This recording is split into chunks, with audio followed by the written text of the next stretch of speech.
et bienvenue dans votre journal.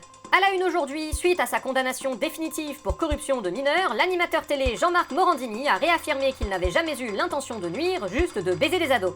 Cet argument n'a toutefois pas été jugé recevable par le tribunal.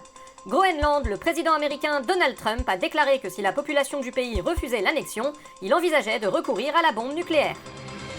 Commençons par la... je suis dispo si vous voulez, hein. Dispo pourquoi, Manuel Valls? Bah, pour diriger le Groenland. Si les États-Unis annexent le Groenland, faudra bien quelqu'un pour le diriger, non? Ah, le Venezuela vous intéresse plus? Bah si, mais je pense qu'on me donne. Bien sûr. Donc je disais, commençons par la corruption. Le procès en appel de Marine Le Pen pour détournement de fonds européens a repris. L'enjeu pour la députée et chef de file du Rassemblement national est moins de faire reconnaître son innocence que d'obtenir une réduction de peine qui lui permettrait d'être candidate à l'élection présidentielle 2027. Marine Le Pen, bonjour, vous pensez que vous avez une chance d'obtenir un résultat différent? Oh, vous savez, je suis avocate de profession. J'ai parfaitement analysé les ressorts de mon premier procès et je m'en suis servi pour remanier radicalement ma défense afin que l'appel se passe mieux. Oui, d'accord, et en pratique, ça veut dire quoi? Maintenant, ma défense, c'est plus de dire j'ai rien fait, mais de dire j'ai pas fait exprès. Ah oui, en effet, ça change tout. Émeute en Iran, après avoir coupé le réseau internet dans le pays, les autorités iraniennes ont réussi à brouiller le réseau Starlink afin d'isoler complètement sa population du reste du monde.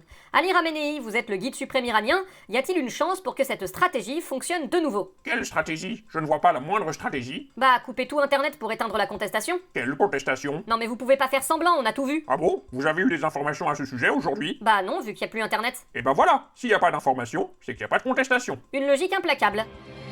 Du côté de Je la... peux diriger l'Iran aussi si vous voulez. Oh, mais quoi encore, Manuel Valls? Eh bah quoi, le régime des mollahs en Iran il va bientôt tomber, donc il faudra bien quelqu'un pour s'occuper du pays. Je peux le faire. Vous savez où on envoie son CV? Ben voyons, vous voulez pas présenter l'émission à ma place tant qu'on y est? Ouais, pourquoi pas, je serai sans doute plus objectif.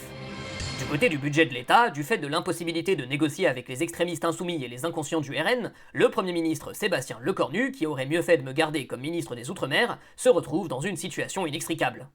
Coucou Sébastien, bonne année! Bonne année, monsieur le président. Alors, on en est où niveau budget et tout ça? T'auras tout fini pour demain, comme je te l'ai demandé? Vous m'aviez demandé ça? Bof, je sais plus, mais je commence à en avoir marre d'entendre parler de budget tout le temps, donc j'aimerais bien que t'aies fini pour demain. Mais comment est-ce que vous voulez que je fasse ça? Bah, comme tu veux, t'as l'embarras du choix. Tu peux utiliser le 49.3, tout le monde s'en sert. Mais non, je peux pas utiliser le 49.3. Bien sûr que si, tu peux utiliser le 49.3. Mais non, Mais si! mais non. Répète un peu. Oui, monsieur le président, comme vous dites. Ah bah voilà, je savais que tu pouvais te montrer raisonnable. Mais il y a un problème par rapport à ça. Ah bon? Lequel? L'année dernière, j'ai promis à tout le monde que je m'en servirais plus jamais du 49.3.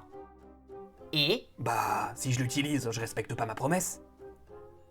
Et? Bah, je sais qu'on respecte pas beaucoup nos promesses, mais... Bah voilà, on les respecte jamais. Pourquoi ça devrait commencer maintenant? Parce que si je fais ça, je risque de me faire censurer. Et? Bah, c'est pas ce que vous cherchez à éviter. Bah non, je te renomme tout de suite si je veux. Vous comptez pas dissoudre l'Assemblée. Mais non, ça c'est ce que je fais croire aux socialistes pour qu'ils aient la trouille parce que ça me fait marrer. Mais à part ça, je suis pas suicidaire. Ah bon? Bah ouais. Du coup, 49.3? J'imagine. Je savais que je pouvais compter sur toi, Sébastien. Pour notre entretien du jour, nous nous retrouvons en bonne compagnie, à savoir avec l'animateur vedette de CNews, Pascal Praud. Pascal Praud, bonjour. Bonjour. Pascal Praud, vous... C'est bon, j'ai fini ma pause. Qu'est-ce que vous foutez là, vous? Allez, cassez-vous! Mais non, mais... Aïe! Pascal Praud, bonjour, est-ce que vous êtes raciste? Oui. Ah, c'est tout à votre honneur de le reconnaître, j'imagine? Pourquoi cette question? Eh ben, parce que... Je pose juste la question. Pourquoi cette question? Eh bah parce que vous avez tenu des propos racistes en affirmant sur votre antenne que c'était bien plus dur pour des policiers d'aller au contact avec des agriculteurs blancs avec lesquels ils partageaient les origines et les valeurs. Et que donc, par déduction, c'était plus légitime ou plus facile pour les policiers de taper sur des personnes racisées. Bah c'est pas vrai, peut-être. Je pose juste la question, enfin. Ce n'est pas croyable, cette mauvaise foi. Mais j'ai rien dit encore. Mais je sais à quoi vous pensez, vous, les journalistes wokistes-gauchistes. Vous allez me faire la propagande du Burkini et de la djellaba. Mais le sujet, c'est vous qui avez tenu des propos ouvertement racistes en plein direct, pas le... Mais arrêtez, enfin. C'est pas possible, des propos comme ça. Bah, on va arrêter parce que là, j'ai mal à la tête. On peut remettre le monsieur d'avant? Non, nous vous souhaitons une soirée. À bientôt.